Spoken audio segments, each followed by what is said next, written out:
Abrégé de la méditation pour le lundi de la première semaine de l'Avent, du Père éternel qui nous donne son Fils. Dieu a tellement aimé le monde qu'il lui a donné son Fils unique, afin que les hommes qui croiraient en lui eussent le moyen de ne se pas perdre, mais plutôt de se sauver. En l'évangile de Saint Jean, chapitre 3, verset 16.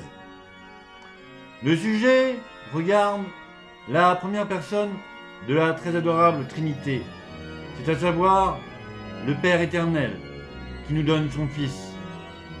La fin est de reconnaître l'extrême obligation que nous lui avons pour un bienfait si signalé. La forme en ces 3 points. D'abord, qu'il est vrai que le Père éternel nous a donné son Fils. Ensuite, qu'un tel don est une éclatante marque de son amour en notre endroit. Enfin, que cet amour et ce bienfait nous obligent à de grandes reconnaissances.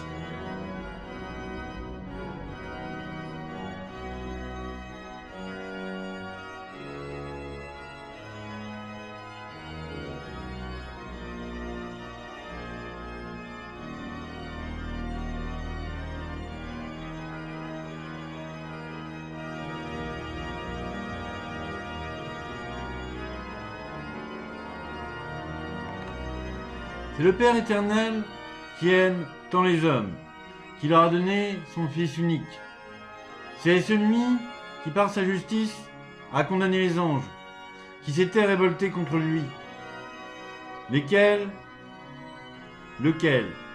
pardonne aux hommes une semblable rébellion avec un si grand excès de bonté, qu'il leur envoie son Fils pour être leur médiateur et leur satisfaction.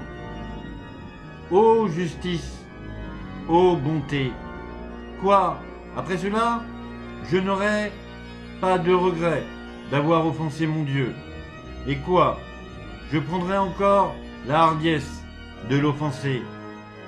Mon âme, peut-être que tu ne connaissais pas si bien Dieu par le passé, mais maintenant, tu le connais par une telle bonté. Il n'y a plus d'excuses.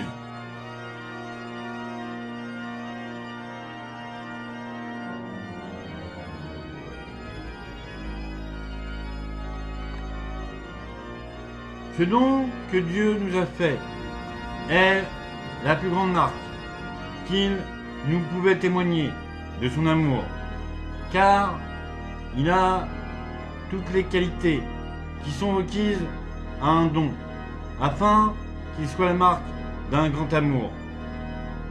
Premièrement, il est proportionné à celui qui le donne, car c'est le Fils de Dieu, qui est Dieu comme son Père. Secondement, le donateur fait grande estime du don, car c'est le Fils bien-aimé que le Père nous donne. En troisième lieu, le don nous est salutaire et profitable, car c'est notre Sauveur. Et enfin, on ne peut pas douter qu'il ne soit donné par un excès d'amour, puisqu'il n'y a que l'amour qui nous porte, qu'il est plus obligé à le nous donner, et qu'il n'y a que sa volonté qui l'oblige à nous aimer. Oh, que lui rendrez-vous pour récompense? Mais que lui pouvez-vous rendre? Sinon, cette même personne que vous avez reçue de lui.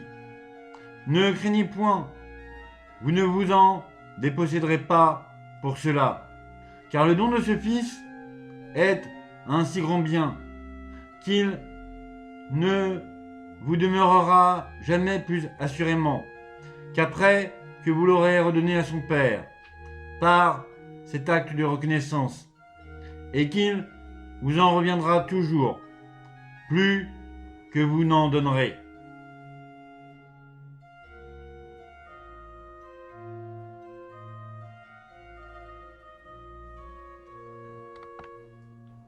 Ajoutez à ce présent quelque chose du vôtre pour mieux témoigner votre reconnaissance. Voyez ce que vous avez de plus cher et ce que Dieu désire de vous davantage, car c'est justement ce que vous lui devez donner pour lui faire un présent qui lui puisse témoigner votre amour.